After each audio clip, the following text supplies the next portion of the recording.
Hallelujah. കർത്താവിന്റെ വലിയ നാമത്തെ നന്ദിയോടെ സ്തുതിക്കുന്നു. ദൈവത്തെ സ്തോത്രം ചെയ്യുന്നു. പ്രിയ ദൈവമക്കളെ, നമ്മളിന്ന് വേദപുസ്തകത്തിലെ പ്രധാനപ്പെട്ട ധാരാളം വിഷയങ്ങൾ ഉള്ളതിൽ ഒരു ടോപ്പിക്കിനെ അധികരിച്ചുകൊണ്ട് ഈ ദിവസങ്ങളിൽ നമ്മൾ പഠിക്കാനായിട്ട് ആഗ്രഹിക്കുകയാണ്. നമുക്ക് ഒരു വാക്ക് പ്രാർത്ഥിച്ച് ശുശ്രൂഷയിലേക്ക് കടന്നു വരാം. ഞങ്ങളോട് സ്നേഹമുള്ള ഞങ്ങളുടെ കർത്താവേ, നീയാണ് ഞങ്ങളുടെ അധ്യാപകൻ. കർത്താവേ, നീയാണ് ഞങ്ങളെ പഠിപ്പിക്കുന്നവൻ. ബുദ്ധിയിലും ജ്ഞാനത്തിലും ഓർമ്മയിലും പ്രാപ്തിയിലും ബലഹീനരായി ഞങ്ങളെ സഹായിപ്പാൻ ബലവാനായ ഒരു കർത്താവ് ഞങ്ങൾക്കുണ്ടല്ലോ. ഇന്ന് ഡിവൈസിൽ കടന്നു വരുന്ന എല്ലാവരും കർത്താവേ, നിന്റെ വചനത്തിൽ പഠിച്ചു വളർന്നു വരുവാൻ അനേകർക്ക് പ്രയോജനപ്പെടുവാൻ സഹായിക്കണമേ. അടിയനെ ശാരീരികമായും മാനസികമായും ആത്മാവിലും ബുദ്ധിപരമായും ഈ ക്ലാസ്സിന് വേണ്ടി ഒരുക്കണമേ. കുറവുകളെ കണക്കിടരുതേ. നിന്റെ നാമത്തിൽ സംസാരിപ്പാൻ നീ സഹായിക്കണം. രഹസ്യങ്ങളെ, മർമ്മങ്ങളെ, വചനങ്ങളെ വെളിപ്പെടുത്തി തരണമേ. യേശുവിന്റെ നാമത്തിൽ തന്നെ ആമേൻ. നമ്മൾ പലപ്പോഴും വേദപുസ്തകം ക്രമാനുഗതമായി വായിക്കുമ്പോൾ തള്ളി മാറ്റാനായിട്ട് ഇഷ്ടപ്പെടുന്ന ഒരു പുസ്തകമാണ് ലേവ്യ പുസ്തകം. അതിന്റെ കാരണം പുസ്തകത്തോടുള്ള വിരക്തി കൊണ്ടല്ല, മറിച്ച് അതിൽ എഴുതിയിരിക്കുന്ന കാര്യങ്ങളും നമ്മളുമായി വലിയ ബന്ധമില്ല എന്ന് നമുക്ക് സ്വയം തോന്നുന്നത് കൊണ്ട് നമ്മൾ ലേവ്യ പുസ്തകം പലപ്പോഴും പഠിക്കാതെ വിടുന്ന പുസ്തകമാണ്. എന്നാൽ നമ്മുടെ കർത്താവിൻ്റെ പുതിയ നിയമത്തിലെ ശുശ്രൂഷയുടെ എല്ലാം നിഴലായി നിൽക്കുന്ന ഒരു പുസ്തകമാണ് ലേവ്യ പുസ്തകം എന്ന കാര്യം നാം വിസ്മരിക്കരുത്. ആദ്യത്തെ 5 പുസ്തകങ്ങളും മോശയാണ് എഴുതിയത് എന്നുള്ള കാര്യത്തിന് നമുക്ക് ആർക്കും തർക്കമില്ല. BC 280 ഈജിപ്തിലെ അലക്സാന്ദ്രിയയിൽ വെച്ച് വിവർത്തനം നടത്തിയ സെപ്റ്റ്വജന്റ് പരിഭാഷക്കാരാണ് വിഷയക്രമം അനുസരിച്ച് മോശയുടെ ചുരുളുകളെ, എഴുത്തുകളെ എല്ലാം ക്രോഡീകരിച്ചത്, ക്രമീകരിച്ചത്. ഞാൻ ആ പുസ്തകത്തെ കുറിച്ച് പറയുവാനായിട്ട് അധികം സമയം വിനിയോഗിക്കുന്നില്ല. എന്നാൽ ലേവ്യ പുസ്തകത്തിൽ ദൈവത്തെ ആരാധിക്കുകയും ദൈവത്തെ അനുസരിക്കുകയും ദൈവത്തെ അംഗീകരിക്കുകയും ദൈവത്തെ മഹത്വപ്പെടുത്തുകയും ചെയ്യുന്ന മനുഷ്യനെ കുറിച്ചാണ് ലേവ്യ പുസ്തകത്തിൽ അങ്ങോളം ഇങ്ങോളം നാം കാണുന്നത്. നാം വിശുദ്ധനായി ജീവിക്കേണ്ടതിന്, വിശുദ്ധിയിൽ ജീവിക്കേണ്ടതിന്, കർത്താവിന്റെ വിശുദ്ധിയിൽ നാം വളരേണ്ടതിന് ദൈവവുമായിട്ടുള്ള നിരന്തരമായ ബന്ധം, നിരന്തരമായ പങ്കാളിത്തം ഒഴിവാക്കാൻ കഴിയാത്തതാണ്. ഇതിൽ പറയുന്ന വളരെ പ്രധാനപ്പെട്ട കാര്യങ്ങൾ എന്ന് പറയുന്നത്, ഒന്ന്, 5 യാഗങ്ങളെ കുറിച്ച് നാം ഈ പുസ്തകത്തിൽ വായിക്കുന്നു. മറ്റൊന്ന്, വിശുദ്ധിയുടെ പ്രമാണങ്ങൾ നമുക്ക് ഈ പുസ്തകത്തിൽ കാണുവാനായിട്ട് സാധിക്കുന്നു. മറ്റൊന്ന്, നിയമങ്ങളും വാഗ്ദത്തങ്ങളും മുന്നറിയിപ്പുകളുമാണ്. നിയമങ്ങളും വാഗ്ദത്തങ്ങളും മുന്നറിയിപ്പുകളുമാണ്. മറ്റൊരു പ്രധാനപ്പെട്ട വസ്തുത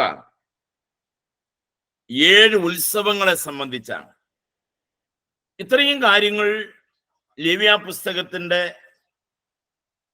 ഉള്ളടക്കമാണ്, പ്രധാനപ്പെട്ട ഉള്ളടക്കങ്ങളാണ്. ഇതെല്ലാം ഓരോരോ വിഷയങ്ങളാണ്. അഹ്റോനെയും തന്റെ പുത്രന്മാരെയും പൗരോഹിത്യ ശുശ്രൂഷയിലേക്ക് നിയമിക്കുന്നു. നമ്മളതിന്റെ 8 മുതൽ 10 വരെയുള്ള അധ്യായങ്ങൾ പഠിക്കുമ്പോൾ നമുക്കത് കാണാം.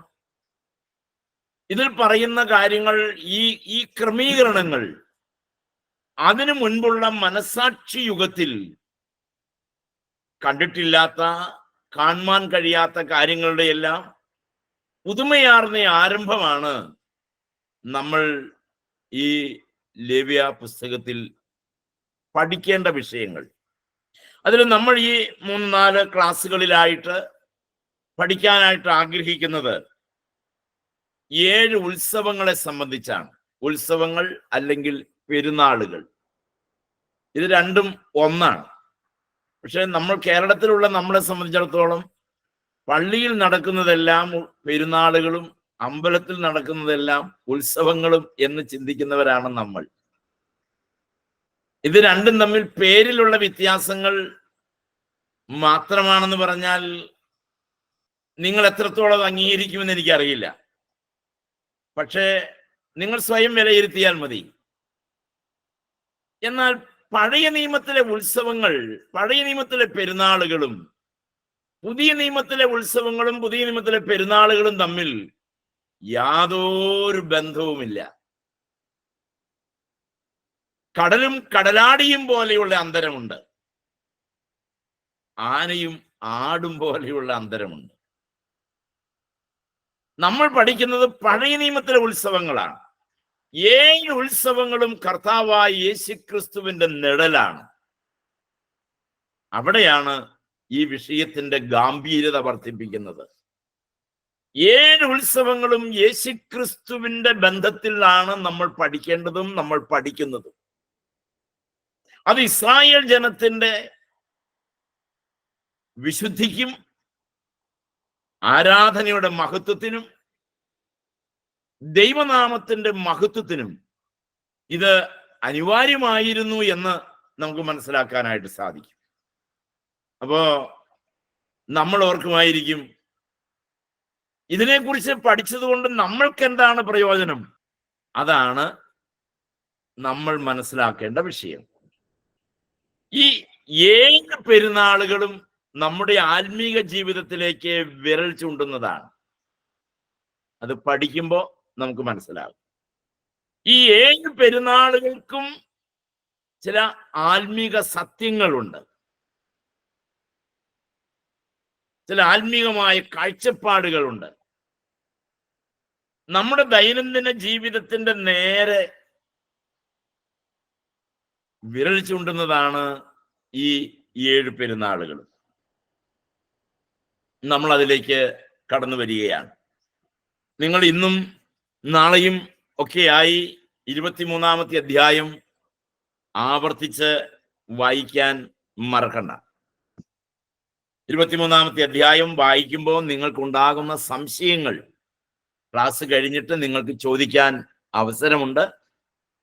ഇപ്പൊ നമുക്ക് അതിന്റെ 1-ാമത്തെ വാക്യം മുതൽ 7-ാമത്തെ വാക്യം വരെ ഞാൻ നിങ്ങളെ വായിച്ച് കേൾപ്പിക്കാം. യഹോവ പിന്നെയും മോശയോട് അരുളി ചെയ്തത്, നീ ഇസ്രായേൽ മക്കളോട് പറയേണ്ടത്, എന്റെ ഉത്സവങ്ങൾ, എന്റെ ഉത്സവങ്ങൾ. നോട്ട് ചെയ്യണേ, എന്റെ ഉത്സവങ്ങൾ. ആരുടെ ഉത്സവങ്ങൾ? മോശയുടെ അല്ല, ജനത്തിന്റെ ഉത്സവങ്ങളല്ല, യഹോവയുടെ ഉത്സവങ്ങളാണ്. ഫീസ്റ്റ് ഓഫ് യഹോവ, ദൈവത്തിന്റെ ഉത്സവങ്ങളാണ്. വിശുദ്ധ സഭായോഗം വിളിച്ച് കൂട്ടേണ്ടുന്ന യഹോവയുടെ ഉത്സവങ്ങൾ ആവിത്. 6 ദിവസം വേല ചെയ്യണം. 7-ാം ദിവസം വിശുദ്ധ സഭായോഗം കൂടേണ്ടുന്ന സ്വസ്ഥതയ്ക്കുള്ള ശബത്ത്. അന്ന് ഒരു വേലയും ചെയ്യരുത്. നിങ്ങളുടെ സകല വാസസ്ഥലങ്ങളിലും അത് യഹോവയുടെ ശബത്ത് ആകുന്നു. അതത് കാലത്ത് വിശുദ്ധ സഭായോഗം വിളിച്ചു കൂട്ടേണ്ടുന്ന യഹോവയുടെ ഉത്സവങ്ങൾ ആവിത്. 1-ാം മാസം 14-ാം തീയതി സന്ധ്യാസമയത്ത് യഹോവയ്ക്ക് പെസഹ, ആ മാസം 15-ാം തീയതി യഹോവയ്ക്ക് പുളിപ്പില്ലാത്ത അപ്പത്തിന്റെ പെരുന്നാൾ. 7 ദിവസം പുളിപ്പില്ലാത്ത അപ്പം തിന്നേണം. 1-ാം ദിവസം നിങ്ങൾക്ക് വിശുദ്ധ സഭായോഗം ഉണ്ടാകണം. സാമാന്യ വേല യാതൊന്നും ചെയ്യരുത്. ദൈവത്തിന് സ്തോത്രം. 1-ാം അധ്യായത്തില് ഇവിടെ പറയുന്ന 7 ഉത്സവങ്ങൾ, ഒന്നാമത് നമ്മളത് മനസ്സിലാക്കേണ്ടത് അത് യഹോവയുടെ ഉത്സവങ്ങളാണ്. ദൈവത്താൽ നിയോഗിക്കപ്പെട്ട, കൽപ്പിക്കപ്പെട്ട, ദൈവത്താൽ ലഭ്യമായ, ദൈവത്തിന്റെ ആലോചന പ്രകാരമുള്ളതാണ് ഈ 7 ഉത്സവങ്ങൾ. അതിനൊരു വ്യവസ്ഥയുണ്ട്. മനുഷ്യർക്ക് തോന്നുന്ന പോലെ ക്രമീകരിക്കപ്പെട്ടതല്ല. അത് എങ്ങനെ ആചരിക്കണം, എന്ന് ആചരിക്കണം, എത്ര ദിവസം ആചരിക്കണം, ഇതെല്ലാം വ്യവസ്ഥാപിതമാണ്. അത് മോശയുടെ നിയമങ്ങളല്ല, അല്ലെങ്കിൽ കമ്മിറ്റി കൂടി തീരുമാനിച്ച നിയമങ്ങളല്ല. യഹോവയായ ദൈവം കൽപ്പിച്ചതാണ്. എല്ലാ ഉത്സവങ്ങളിലും ഏറ്റവും പ്രധാനപ്പെട്ട ഒരു കാര്യം അത് ശബത്ത് എന്ന് പറയുന്നതാണ്. അതിന്റെ 1-ാം വാക്യത്തിലുണ്ട്, 6 ദിവസം അധ്വാനിച്ച് 7-ാമത്തെ ദിവസം ശബത്തായിരിക്കണം. അന്ന് സാമാന്യ വേലകളൊന്നും ചെയ്യരുത്. ഈ ശബത്ത് എന്ന് പറയുന്നത് നമ്മളെ സംബന്ധിച്ച് നമ്മൾക്കില്ല. ശബത്ത് എന്ന വാക്കിന്റെ അർത്ഥം സ്വസ്ഥത എന്നാണ്. 6 ദിവസം യഹോവയായ ദൈവം അധ്വാനിച്ചു, 7-ാം ദിവസം ദൈവം സ്വസ്ഥമായിരുന്നു. 10 കൽപ്പനകൾ ഇസ്രായേൽ ജനത്തിന് യഹോവയായ ദൈവം കൊടുത്തപ്പോൾ വിട്ടുവീഴ്ചയില്ലാതെ പറഞ്ഞ കാര്യമാണ് 7-ാം ദിവസം നിങ്ങൾക്ക് ശബത്തായിരിക്കണം. സ്വസ്ഥതയുടെ ദിവസമാണ്. ആ 7-ാം ദിവസം എന്ന് പറയുന്നത് യഹൂദനെ സംബന്ധിച്ചിടത്തോളം ശനിയാഴ്ചയാണ്. ആഴ്ചവട്ടത്തിന്റെ 1-ാം നാൾ എന്ന് വേദപുസ്തകത്തിൽ പറയുന്നത് ഞായറാഴ്ചയാണ്. ഇപ്പൊ നമുക്ക് ശബത്തില്ല എന്നുള്ളതിന്റെ കൃത്യമായ വെളിപ്പെടുത്തലാണ് നമ്മൾ ശനിയാഴ്ചയല്ല ആരാധനയ്ക്കായിട്ട് കൂടി വരുന്നത്, ഞായറാഴ്ചയാണ്. പിന്നെ ഓരോ രാജ്യത്തിലെ നിയമങ്ങൾ അനുസരിച്ചും അവധി അനുസരിച്ചൊക്കെ ആ ദിവസങ്ങൾ അങ്ങോട്ടും ഇങ്ങോട്ടും ഒക്കെ മാറ്റാം. ദിവസങ്ങൾക്കല്ല അവിടെ പ്രാധാന്യം, 7-ാം ദിവസം എന്നതിന് പ്രാധാന്യം കൊടുക്കുന്നു. പക്ഷേ പൊതുവെ ക്രൈസ്തവ സഭകളെല്ലാം തീരുമാനിച്ചിട്ടുള്ളതും അംഗീകരിച്ചിട്ടുള്ളതും ഞായറാഴ്ച ദിവസം സ്വസ്ഥമായിരിക്കാനാണ്. എന്തേ കാരണം? അത് പഴയ നിയമത്തിലെ ശബത്ത് നിമിത്തമല്ല. കർത്താവായ യേശു ക്രിസ്തു ഉയർത്തെഴുന്നേറ്റ ദിവസം ക്രിസ്തീയ ജീവിതത്തിന്റെ സന്തോഷത്തിന്റെ ആരാധനയുടെ ദിവസമായി സഭാ വിശുദ്ധന്മാർ ക്രമീകരിച്ചു. നമ്മൾ അതിന് പ്രകാരം ആ ദിവസം ഒരുമിച്ച് കൂടുകയും അന്നേ ദിവസം സ്വസ്ഥമായിരിക്കുകയും ചെയ്യുന്നു. എനിക്ക് പണ്ട് ഒരു സുഹൃത്തുണ്ടായിരുന്നു. അദ്ദേഹം ഒരു തഹസിൽദാറായിരുന്നു. അദ്ദേഹം മാനസാന്തരപ്പെടുന്നതിന് മുൻപ് കൃത്യമായി ഞായറാഴ്ചകളിൽ ആരാധനാലയത്തിൽ പോകാതിരിക്കാൻ ശ്രദ്ധിക്കുന്നയാളായിരുന്നു. ഞങ്ങൾ സാറിനോട് ചോദിച്ചിട്ടുണ്ട്, എന്താണ് സാർ ഞായറാഴ്ച പള്ളിയിൽ പോകില്ലാത്തത്? അതിന് അദ്ദേഹത്തിന്റെ മറുപടി, കർത്താവ് പറഞ്ഞിരിക്കുന്നത് ഞായറാഴ്ച സ്വസ്ഥമായിരിക്കണമെന്നാണ്. 6 ദിവസം ഓഫീസിൽ പോകും, 7-ാം ദിവസം വീട്ടിൽ കിടന്ന് ഉറങ്ങും, ഭക്ഷണം കഴിക്കും, വിശ്രമിക്കും. ഇതാണ് യഥാർത്ഥത്തിൽ ശബത്ത് എന്ന് ചിന്തിച്ചിരുന്ന അദ്ദേഹം ഒരു ദിവസം കർത്താവിനെ രക്ഷകനായി സ്വീകരിച്ചപ്പോ അദ്ദേഹം ആരാധനാലയത്തിലെ മുൻപന്തിയിലേക്ക് കയറി വന്നു, ആരാധനയിലേക്ക് കയറി വന്നു. ഞങ്ങളോടൊപ്പം ധാരാളം വീട് കയറാനായിട്ട് ഞങ്ങളോടൊപ്പം കടന്നു വന്നു. ദൈവമക്കളെ, അതാണ് അതിന്റെ വ്യത്യാസം.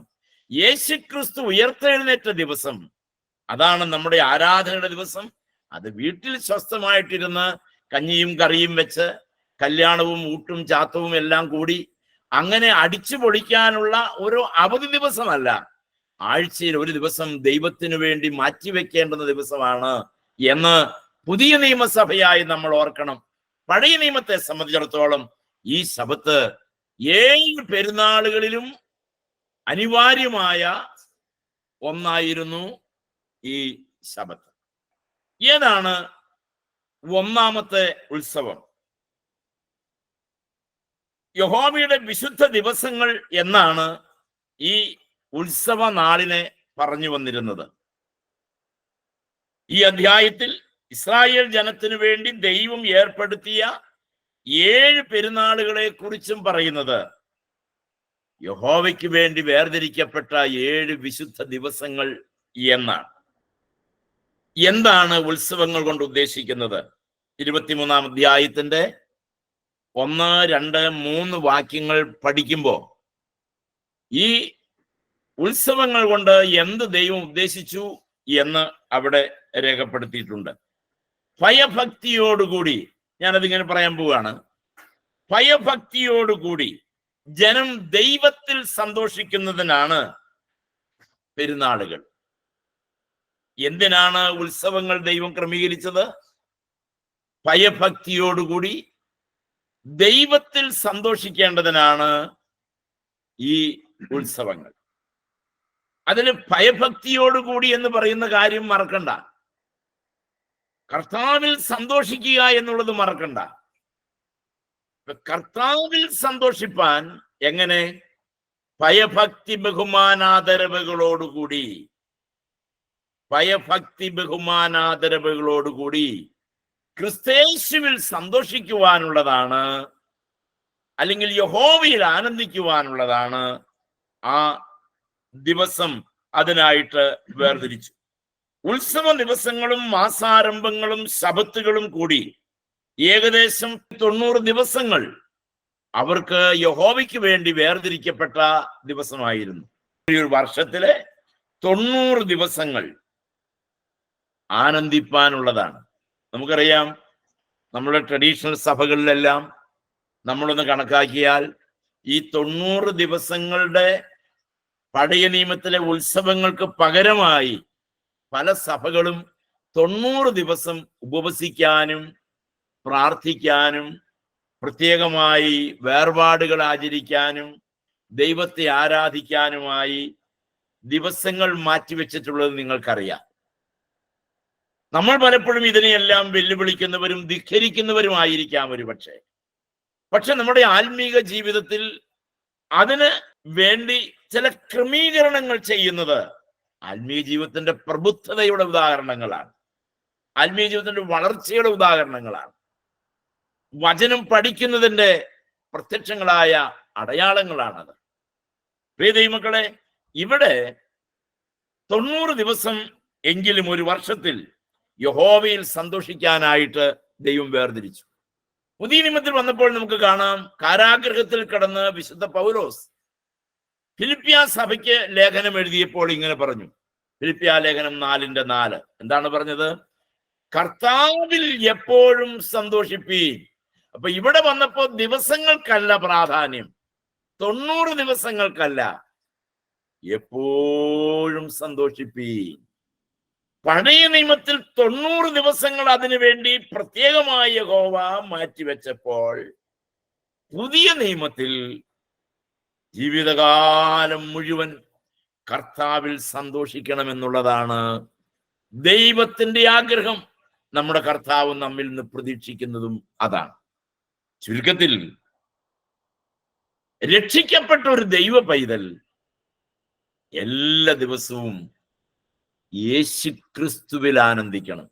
ഇങ്ങനെയുള്ള പഴയ നിയമത്തിലെ കർമ്മങ്ങളിലല്ല, എനിക്ക് വേണ്ടി കാൽവറിയിൽ മരിച്ച കർത്താവ് ഒരുക്കിയ നിത്യമായ രക്ഷയുടെ സന്തോഷം, പാപബോധം തന്നതിന്റെ സന്തോഷം, പാപമോചനം തന്നതിന്റെ സന്തോഷം, സമാധാനം തന്നതിന്റെ സന്തോഷം, പിന്നെ നിത്യത തന്നതിന്റെ സന്തോഷം, രോഗസൗഖ്യം തന്നതിന്റെ സന്തോഷം, പിന്നെ ഞാൻ ചോദിച്ച പലതും എനിക്ക് കിട്ടിയില്ലെങ്കിലും ചോദിക്കാത്ത ഒത്തിരി നന്മകൾ നാൾതോറും തന്ന് എന്നെ നടത്തിയ എൻ്റെ ദൈവത്തിലുള്ള എൻ്റെ ആനന്ദം. അത് മദ്യത്തിലല്ല, അത് ലഹരി വസ്തുക്കളിലല്ല, അത് മറ്റിതരങ്ങളായ നയനാനന്ദകരമായ കാര്യങ്ങളിലല്ല ദൈവമക്കളെ. യേശുക്രിസ്തുവിൽ ആനന്ദിക്കുക. നഷ്ടപ്പെട്ടുപോയ സന്തോഷം എനിക്ക് തിരിച്ചു വേണമെന്ന് പ്രാർത്ഥിച്ച ദാവീദിനെ പോലെ പാപം നമ്മുടെ ജീവിതത്തെ നഷ്ടപ്പെടുത്തി കളയുന്നതാകയാൽ പാപത്തെ വിട്ടകലുന്ന ജീവിക്കുന്നതിന്റെ സന്തോഷം. അപ്പൊ എന്താണ് ഉത്സവങ്ങൾ കൊണ്ട് പഴയ നിയമത്തിൽ ആഗ്രഹിച്ചതെന്ന് ചോദിച്ചാൽ, ഉത്സവങ്ങളുടെ കാലങ്ങളിൽ യഹോവയിൽ ആനന്ദിപ്പാനും, അടുത്ത സെന്റൻസ് നിങ്ങൾ ഓർക്കണം, യഹോവ അവരിൽ ആനന്ദിക്കാനും, യഹോവ അവരിൽ പ്രസാദിക്കാനും. അപ്പൊ നിങ്ങൾ ആലോചിച്ച് നോക്കൂ, നാം എപ്പോഴും ക്രിസ്തയേശുവിൽ സന്തോഷിച്ചാൽ കർത്താവ് നമ്മിൽ എപ്പോഴും പ്രസാദിക്കും. പറഞ്ഞു കേട്ടല്ലോ? നാം കർത്താവിൽ എപ്പോഴും സന്തോഷിച്ചാൽ കർത്താവ് നമ്മിൽ എപ്പോഴും പ്രസാദിക്കും. നമ്മൾ പലപ്പോഴും അതിൽ നിന്നെല്ലാം ഇടവേള എടുത്തു പോകും. വൈകാരികമാണ് നമ്മുടെ ക്രിസ്തീയ ജീവിതം. പലപ്പോഴും ഒരു മാസം നന്നായി ജീവിച്ചാൽ പിറ്റേ മാസം ഉഴപ്പും.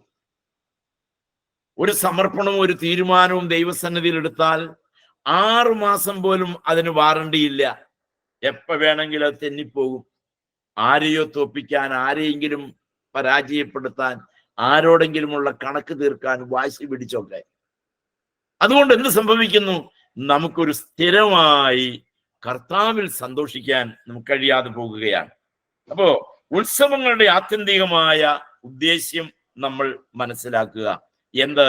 യഹോവയിൽ ജനം ആനന്ദിക്കേണ്ടതിന്. എന്തൊക്കെയാണ് ആ പെരുന്നാളുകൾ? ഒന്ന്, പെസഹ പെരുന്നാൾ. കർത്താവിന്റെ ഉത്സവങ്ങൾ 7 മാസങ്ങളിലായി 7 ഉത്സവങ്ങൾ. ഒന്നാമത്തെ ഉത്സവമാണ് പെസഹ പെരുന്നാൾ, അല്ലെങ്കിൽ അതിന് പാസ് ഓവർ എന്ന് പറയും. പെസഹ പെരുന്നാൾ 23-4-5 വാക്യം. ഒന്ന്, പെസഹ പെരുന്നാൾ 23-4-5. നമുക്ക് ഓരോന്നും പിന്നാലെ പഠിക്കാം. രണ്ടാമത്തേതാണ് പുളിപ്പില്ലാത്ത അപ്പത്തിന്റെ പെരുന്നാൾ, ഫീസ്റ്റ് ഓഫ് അൺലിവൻഡ് ബ്രെഡ്. പുളിപ്പില്ലാത്ത അപ്പത്തിന്റെ പെരുന്നാൾ 23-6-8 വാക്യം. ഞാൻ ആ ചാർട്ട് നിങ്ങൾക്ക് ഷെയർ ചെയ്യാം. മൂന്നാമത്തേത് ആദ്യഫല പെരുന്നാൾ, feast of the first fruits. ആ 3 നമ്പർ ഇട്ടിട്ടുണ്ട്, നിങ്ങൾ അത് വെച്ച് നോക്കിയാൽ മതിയാവും. അതിന്റെ മാസം പറയും. മൂന്നാമത്തെ പെരുന്നാളാണ് the feast of first fruits, ആദ്യഫല പെരുന്നാൾ. 23-10-14 വരെയുള്ള വാക്യങ്ങൾ. നാലാമത്തേത് ഫീസ്റ്റ് ഓഫ് ദ ഹാർവസ്റ്റ്, പെന്തക്കോസ്ത് പെരുന്നാൾ എന്ന് പറയും. പെന്തക്കോസ്ത് പെരുന്നാൾ, അല്ലെങ്കിൽ അതിന് വാരോത്സവം എന്ന് വേറെ പേരുണ്ട്. വാരോത്സവം 23-15 മുതൽ 21 വരെയാണ്. 23-15 മുതൽ 21 വരെ. അഞ്ചാമത്തെ പെരുന്നാൾ, അതിൽ 5 നമ്പർ ഇട്ടിട്ടുണ്ട്, ഫീസ്റ്റ് ഓഫ് ട്രംപറ്റ്സ്, കാഹളധ്വനിയുടെ പെരുന്നാൾ. കാഹളധ്വനിയുടെ പെരുന്നാൾ 23-23, 24, 25. 23-23, 24, 25. ആറാമത്തെ പെരുന്നാൾ മഹാപാപപരിഹാര ദിവസം, ഡേ ഓഫ് അറ്റോൺമെന്റ്. മഹാപാപപരിഹാര ദിവസം 23-26 മുതൽ 32 വരെ. മഹാപാപപരിഹാര ദിവസം. 7, കൂടാരപ്പെരുന്നാൾ, ഫീസ്റ്റ് ഓഫ് ടാബർനാക്കിൾ. കൂടാര പെരുന്നാൾ. അതിന്റെ വാക്യം 23-33 മുതൽ 42 4 വരെ, 1-ാം മാസം മുതൽ 7-ാം മാസം വരെ വിവിധ സമയങ്ങളിലും സന്ദർഭങ്ങളിലുമായി അവർക്ക് ഈ ഉത്സവങ്ങൾ നിയോഗിക്കപ്പെട്ടിരുന്നു. 1-ാം മാസം 14-ാം തീയതി സന്ധ്യാസമയത്ത് പെസഹ പെരുന്നാൾ ആചരിക്കണം, പാസ് ഓവർ. യഹൂദന്മാരുടെ ഉത്സവങ്ങളിൽ ഒന്നാമത്തേതും അതിപ്രധാനവുമായ പെരുന്നാളാണ് പെസഹ പെരുന്നാൾ. ഏറ്റവും പ്രധാനപ്പെട്ട പെരുന്നാളുകളിൽ ഒന്നാണ് പെസഹ പെരുന്നാൾ. പെസഹ എന്തിനെ കാണിക്കുന്നു? പെസഹ മിസ്രയീമിനെ വിട്ട് മിസ്രയീമിലേക്ക് ഇസ്രായേൽ ജനം പുറപ്പെട്ടതിൻ്റെ സ്മരണയാണ്, ഓർമ്മയാണ്. തലമുറകൾ ഓർക്കണം, തലമുറകൾ ഓർക്കണം. യഹോവയായ ദൈവം അടിമത്തത്തിൽ നിന്ന് അറുക്കപ്പെട്ട ഒരു ഊനമില്ലാത്ത കുഞ്ഞാടിന്റെ രക്തത്തിന്റെ ഫലമായിട്ടാണ് അടിമ നുകത്തിൽ നിന്ന് വിടുവിക്കപ്പെട്ടതെന്ന് ജനം അറിയണം, തലമുറകൾ അറിയണം. ആ പെരുന്നാൾ കൊണ്ട് എല്ലാ ആണ്ടുതോറും അത് ഓർക്കുമ്പോൾ യഹോവയായ ദൈവം അതുകൊണ്ട് പ്രധാനമായും ഉദ്ദേശിച്ചത് ജനം, അവരുടെ മക്കൾ ആ പെരുന്നാളിന്റെ മഹത്വത്തെ കുറിച്ച് അറിയണം, അല്ലെങ്കിൽ ആ പെസഹായുടെ മഹത്വത്തെ കുറിച്ച് അറിയണം, അതല്ലെങ്കിൽ അറുക്കപ്പെട്ട കുഞ്ഞാടിന്റെ മഹത്വത്തെ കുറിച്ച് അറിയണം. ഞങ്ങൾ ഇന്ന് ഇങ്ങനെ ആയിട്ടുണ്ടെങ്കിൽ, ഞങ്ങൾക്ക് ഇന്ന് സ്വന്തം ദേശം ലഭിച്ചിട്ടുണ്ടെങ്കിൽ, ഞങ്ങൾക്ക് ഇവിടെ കൃഷിഭൂമിയും ഞങ്ങൾക്കിവിടെ സ്വന്തമായ സൗകര്യങ്ങളും ലഭിച്ചിട്ടുണ്ടെങ്കിൽ, വീടും പറമ്പും പുരയിടവും ആരാധനാലയങ്ങളും ലഭിച്ചിട്ടുണ്ടെങ്കിൽ, ഇന്ന് ഞാൻ അനുഭവിക്കുന്ന സകല നന്മകളുടെയും പിന്നാമ്പുറം ഒരു ഊനമില്ലാത്ത കുഞ്ഞാടിന്റെ യാഗം നടന്നിട്ടുണ്ട് എന്ന് ഈ പെരുന്നാളുകളിൽ എന്നും തലമുറ ഓർക്കണം. ദൈവമക്കളെ, ഇതൊരു വളരെ പ്രധാനപ്പെട്ട ഒരു വസ്തുതയാണ്. നമ്മുടെ തലമുറകളും ഈ ഒരു വസ്തുത അറിയണം. രക്ഷിക്കപ്പെടാൻ ആകാശത്തിന്റെ കീഴിൽ മനുഷ്യരുടെ ഇടയിൽ നൽകപ്പെട്ട മറ്റൊരു നാമമില്ലെന്ന് നമ്മൾ അറിഞ്ഞാൽ പോരാ, നമ്മുടെ തലമുറ അറിയണം. ഞാൻ ഇന്ന് അനുഭവിക്കുന്ന സകല നന്മകളുടെയും പിന്നിൽ ക്രൂശിലെ ഒരു യാഗമുണ്ട്, ക്രൂശിലെ ഒരു തകർച്ചയുണ്ട്. നമുക്കറിയാം. ഞാൻ വിനയത്തോടെ ചോദിക്കട്ടെ, നമ്മുടെ മക്കൾക്ക് എല്ലാ ശാസ്ത്രങ്ങളും അറിയാം, എല്ലാ ശാസ്ത്രങ്ങളും അറിയാം. IT രംഗത്തുള്ള ജ്ഞാനമുണ്ട്, പിന്നെ ശരീരശാസ്ത്രം സംബന്ധിച്ച അറിവുണ്ട്, പിന്നെ സാമൂഹ്യ ശാസ്ത്രം സംബന്ധിച്ചുള്ള തിരിച്ചറിവുണ്ട്, ഭൂമിശാസ്ത്ര സംബന്ധമായ കാര്യങ്ങളെ കുറിച്ചുള്ള അറിവുണ്ട്. ലോകത്ത് എന്തെല്ലാം ഉണ്ടോ എല്ലാറ്റിനെയും കുറിച്ച് അറിവുണ്ട്. പക്ഷെ ദൈവ പൈതലേ, രക്ഷാശാസ്ത്രത്തെ കുറിച്ച് തിരിച്ചറിവില്ലാതെ പോയാൽ തലമുറ നശിച്ചു പോകും. രക്ഷാശാസ്ത്രത്തെ കുറിച്ച് തിരിച്ചറിവില്ലാതെ പോയാൽ നമ്മുടെ മക്കൾ നശിച്ചു പോകും. ഈ കാലയളവിലും